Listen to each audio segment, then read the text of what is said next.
बुद्धि व्यग्र होती है तब तर्क नष्ट हो जाता है, जब तर्क नष्ट हो जाता है तब व्यक्ति का पतन हो जाता है। अपने आप को ईश्वर के प्रति समर्पित कर दो, यही सबसे बड़ा सहारा है। जो कोई भी इस सहारे को पहचान गया वह डर, चिंता और दुखों से आजाद रहता है। तुम क्यों व्यर्थ में चिंता करते हो? तुम क्यों भयभीत होते हो? कौन तुम्हें मार सकता है? आत्मा ना कभी जन्म लेती है और ना ही इसे कोई मार सकता है। ये ही जीवन का अंतिम सत्य है। जिसने मन को जीत लिया उसने पहले ही परमात्मा को प्राप्त कर लिया है, क्योंकि उसने शांति प्राप्त कर ली है। श्रेष्ठ पुरुष को सदैव अपने पद और गरिमा के अनुरूप कार्य करने चाहिए, क्योंकि श्रेष्ठ पुरुष जैसा व्यवहार करेंगे तो इन्हीं आदर्शों के अनुरूप सामान्य पुरुष भी वैसा व्यवहार करेंगे।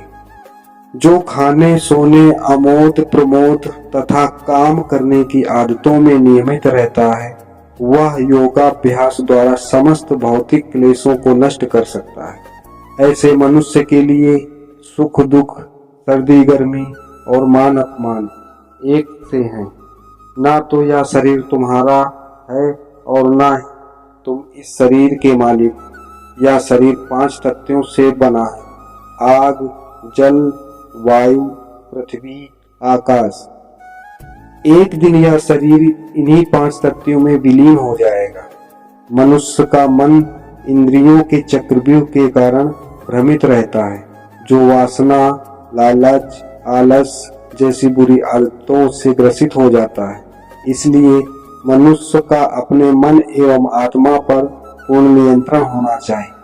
मनुष्य को अपने धर्म के अनुसार कर्म करना चाहिए, जैसे विद्यार्थी का धर्म विद्या प्राप्त करना, सैनिक का धर्म देश की रक्षा करना आदि।